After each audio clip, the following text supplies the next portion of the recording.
Yeah, but Chris is going to be here at 6:45, and we got to eat this in a hurry because he's like the nutrition police. If he sees me eating this crap, I'm in a lot of trouble. At the very least, throw in some avocado so you get some health in there too. But go ahead, enjoy it every Tuesday. There you go. Well, that's the thing.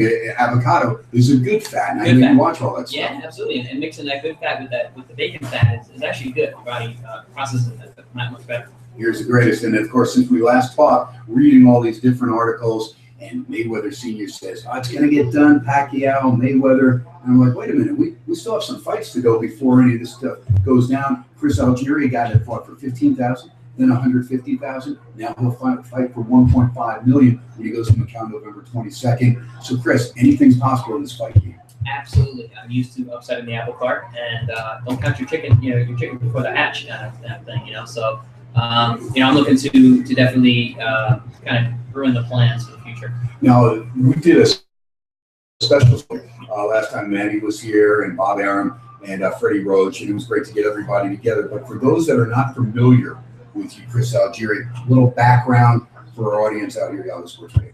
I'm the current WBO junior welterweight world champion. I won that by beating Ruslan Vanikov this past June at the Barclays Center in Brooklyn.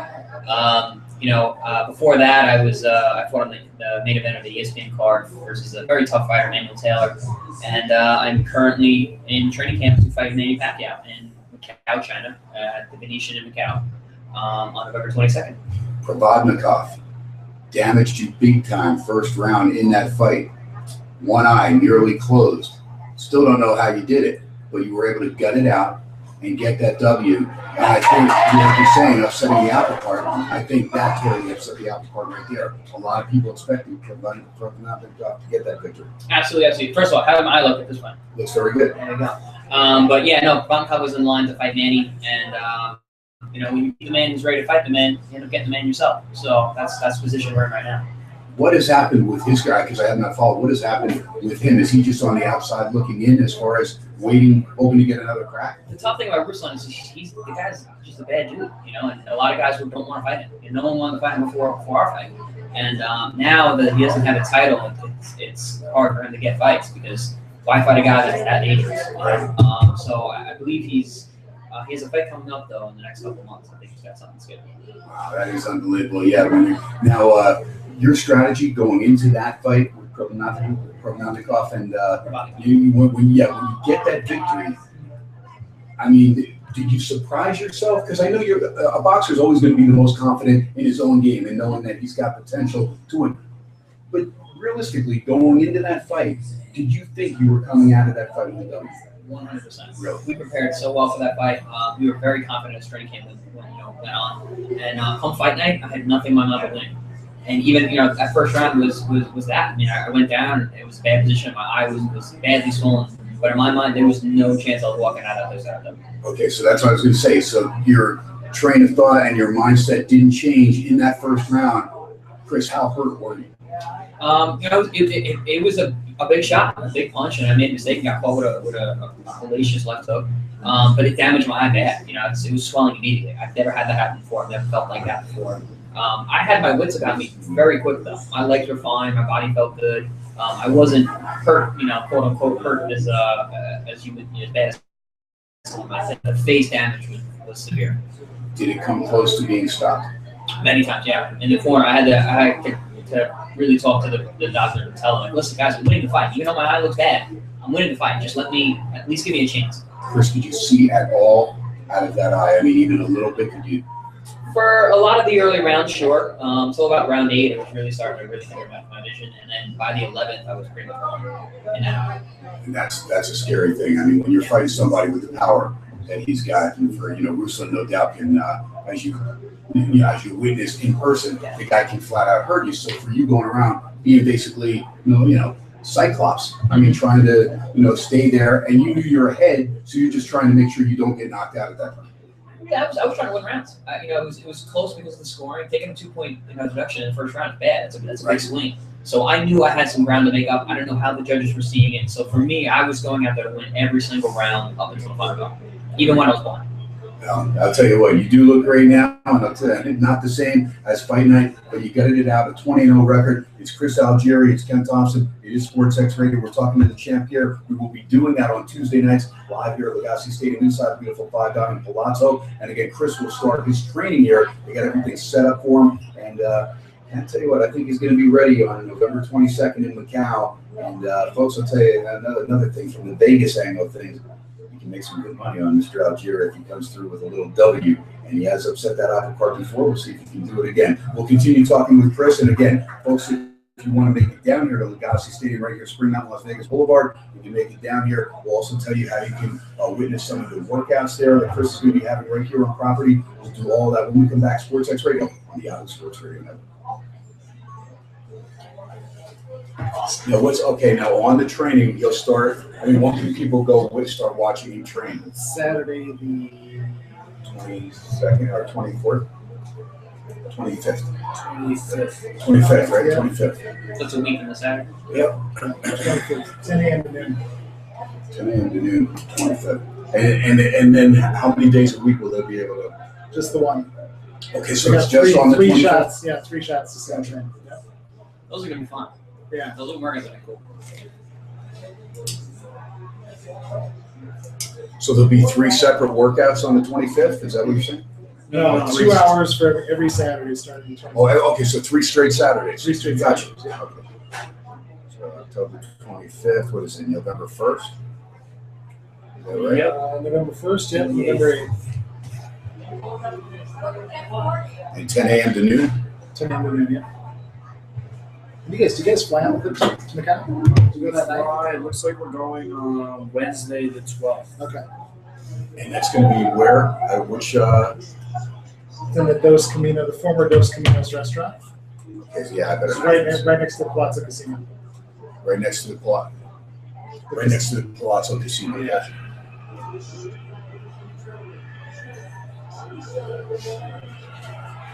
Uh-oh. Yeah, it's a run. Yeah, that's one. He's safe. That's forget it. There's no way.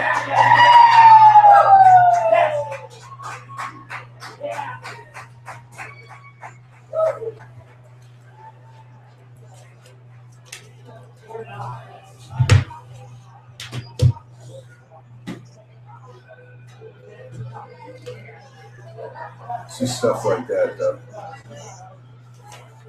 Hey, Chris, after you get the 1.5 million, I don't want to see you stealing any underwear or cologne. Is that crazy? I mean, you can have all that money and then get arrested for shoplifting $84 worth of stuff. It's insanity.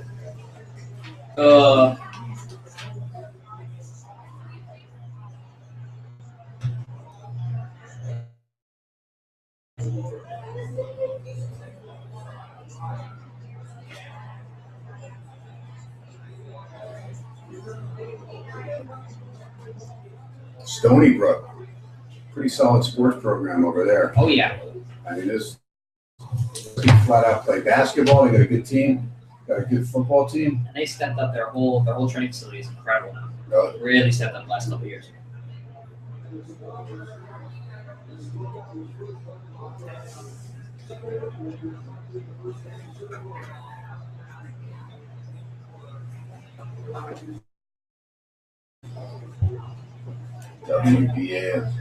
WBO welterweight title on the line. Oh yeah. Belt number 2. Chris, if you won that fight, do you think on Mayweather's last fight that he would give you a shot?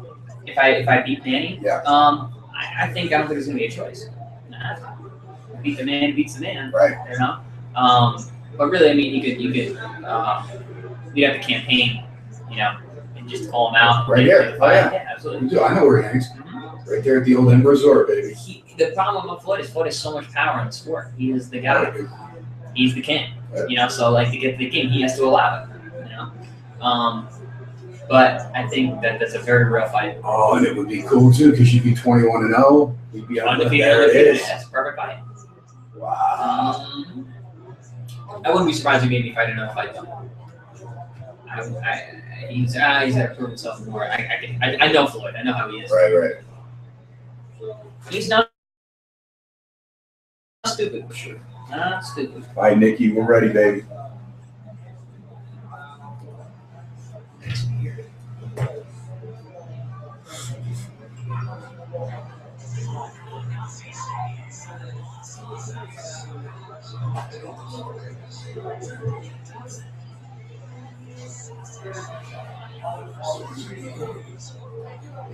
All right, now I know that Ned Yost doesn't stand a chance going head-to-head with Buck Showalter, manager of the Baltimore Orioles. But this Kansas City Royals team, they just don't know how to lose. They've gotten to the postseason. What they did against the Oakland A's, coming back twice, especially from that 7-3 deficit, but winning that game 9-8, wild extra inning game, then going on to knock off the Angels, sweeping the LA Angels of Anaheim. Got to get that in there now because teammate, the vice president of the LA Angels of Anaheim, will be here in studio at 7:30. So we want to get that in there now and not bring it up again. But I mean, incredible. Now they have a chance to possibly take a 3-0 lead in this best of 7 series against the Baltimore Orioles. They just took a 2-1 lead in the bottom of the 6th, so they head to the 7th in Kansas City. Royals lead it 2-1 by a score of 5-4. They have a 2-1 lead in that series with the Royals trying to go up 3-0. Meanwhile, I am here with Chris Algieri. Chris, of course, the champ, 20-0, and a chance to take out Manny Pacquiao November 22nd at Macau, the Venetian Macau, and looking forward to that fight. But more importantly, as far as from a selfish standpoint, looking forward to Chris Algieri being here on SportsX Radio on the Yahoo Sports Radio Network Tuesday nights, right here, top of the show. I get in the first couple segments. And Chris, again, a very well-rounded guy. Not only does he enjoy the boxing, but he knows all about the different sports. But your descent, Italian, Argentina, wears the pants in the family. If Argentina's playing Italy in the World Cup final, Chris, who's got you? I mean, mom or dad? Who's Argentina? Who's Italian? And who's making you root for who? I'm gonna have to go with Argentina now. It's tough, very tough goal, but Messi, man. Both great programs, no doubt. And I remember, when Pops lived in Brooklyn, and we would go back there, and in Bensonhurst area, Bay Ridge, Bensonhurst, a lot of Italian.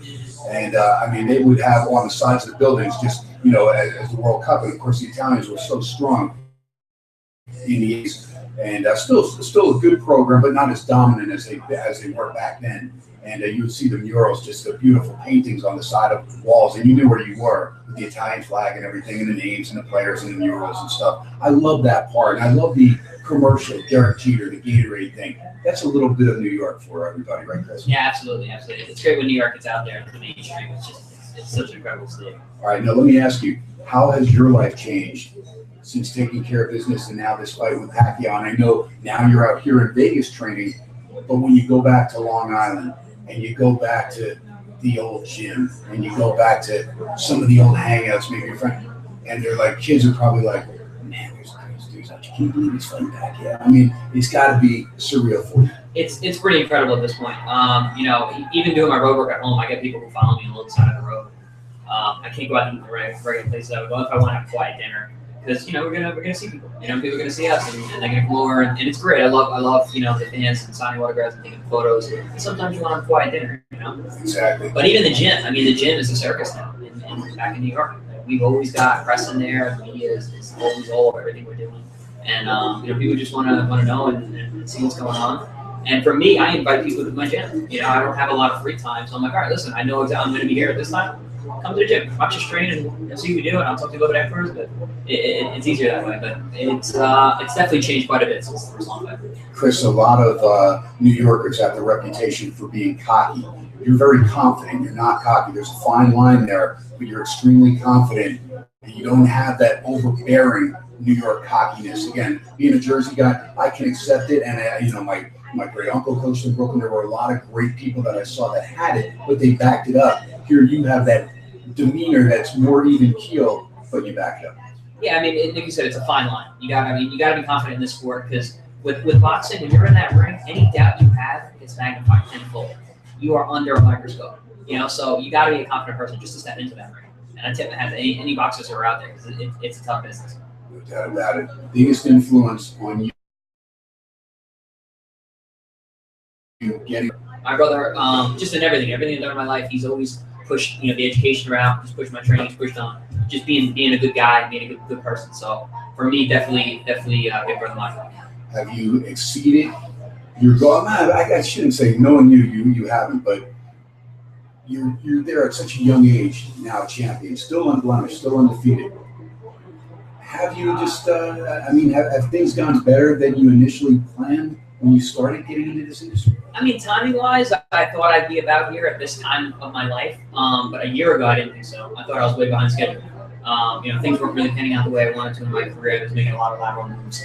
But really, I had the door opportunity open just a crack, and I kicked that mother open. So now we're just trying to, get as much out of it as we can. And I still have a lot to do. You have a lot to do, but you've got a lot done and a lot on your plate, a lot lined up. Chris, appreciate you coming in. Looking forward to it every Tuesday now. We'll start figuring out some things that, of course, you want to talk about, and we'll go over some things. I don't want to talk strategy. That's your own personal stuff. I hate when, people ask questions, well, what's your strategy in this way? It's like, look, if I tell you, I'll have to kill you, so I can't do it.